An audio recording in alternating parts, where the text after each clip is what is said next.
Kristan Hawkins, and welcome to the How to Win This Week episode on the Explicitly Pro-Life podcast. So today I'm going to do something different, and I'm going to walk you through some slides. In fact, they were Instagram graphics that future medical professionals at the University of Virginia put together, and I loved it so much. I saw on my Instagram that I wanted to share it with you because something we've been talking about a lot, as you know, is chemical abortion. This is the next wave of the abortion industry. Something that we know from our research with the Dimitri Institute for Pro-Life Advancement, Students for Life, is that even with pro-choice leaning young people, Democrat leaning, liberal leaning young people, when we can talk about how chemical abortion affects a woman, how it can affect a woman's future fertility, we can see more than 60% become opposed to chemical abortion, certainly become opposed to how Joe Biden and his administration have radically expanded chemical abortion to be no test, online, via mail abortions. This is extremely dangerous for women. Not only is this going to result in more lives ending through abortion, more babies being killed, but it's going to kill women. We're going to see an increase in women. We've already seen the Charlotte Lozier Institute has already documented more than a 500% increase in emergency room visits through using Medicaid reimbursements since chemical abortions have come on to the market. But one thing that we really have noticed is when we can talk about the future infertility and how chemical abortion can really impact a mother's fertility in the future, it really starts changing people's minds about abortion. It changes their minds about the, abortion industry, because if they're so good, why wouldn't they be caring about a woman's future fertility? So I want to talk to you about RH negativity or rhesus negativity. And so I'm going to put up some slides on the screen because I've talked about it before. I've had guests talk about it, but we haven't fully explained it. And I think all of us need to fully understand this so we can talk about chemical abortion, why chemical abortion is evil, why we should never see no test online distribution of these dangerous drugs, not only because they kill babies, but they can also kill and harm women. So RH negativity. So essentially there's two different types of blood. There's RH positive blood type, RH negative blood type. Okay, so you can see it on screen. There you go.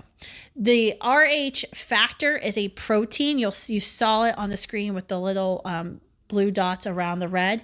It's a protein that's located on the surface of the red blood cells, and it's genetic. However, 15% of all women are RH negative, meaning they lack this protein that surrounds and is on the outside of the red blood cell. If a mother is RH negative and her preborn child is RH positive, this is called rhesus incompatibility. Now I'm going to read right from the future medical professionals graphic so I don't get this wrong.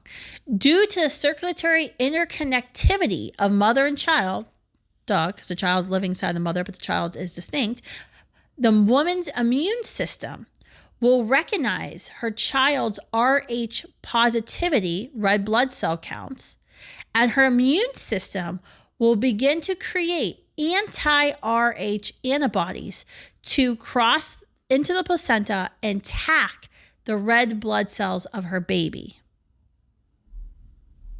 Okay, sounds scary.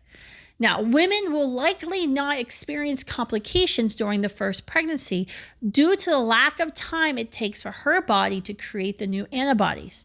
However, during subsequent pregnancies, a woman facing Rh negative incompatibility has a greater chance, a much higher chance of experiencing miscarriage or stillbirth, meaning she'll be able to get pregnant, but she won't be able to stay pregnant. Her preborn child, she's able to carry to term, may experience anemia, jaundice, heart failure, or brain damage. Now, what's interesting here is anti-Rh antibodies don't only just form during pregnancy when a woman gives birth to a child. They will form during an abortion, during miscarriage, and during ectopic pregnancy. So a woman can avoid complications from Rh incompatibility by getting a series of what's called rogan shots. Rogan shots is an anti-Rh immunoglobulin that coats the foreign fetal red blood cells that hides the Rh factor from the mother's immune system. So it's like playing peekaboo. It's often covered or either fully or mostly by an insurance provider. It's a shot through basically the butt, and I've heard it hurts. But this is something you have to get during the pregnancy or following. You can get it multiple times after the birth of your child. If you have an abortion, if you have a miscarriage, you also have to have this shot as well to prevent these antibodies from attacking any future pregnancies. What we're seeing with the Biden administration, following lockstep and doing what the abortion industry wants, is they're now saying that chemical abortion pills can be given via mail without any blood tests ever being performed to find out if a woman is Rh negative. This is significant because that means if she's Rh negative, she orders these pills online, she takes a pill. If her child's Rh positive, she may never be able to carry another child to term again. This will lead to effectively infertility on her part. This is what chemical abortion is all about. So I wanted to share these slides with you today. I want to thank the future medical professionals at University of Virginia for putting together this amazing educational tool for all of us in the pro-life movement. I'm screenshotting it myself so I can reread it a few times because I think it's going to take a couple times for it to fully all make sense. It did the other day, but this is very important. This is something we need to be talking about. This will actually help us change minds when it comes to chemical abortion and further show how the abortion industry is really about one thing and one thing only. Thanks, guys.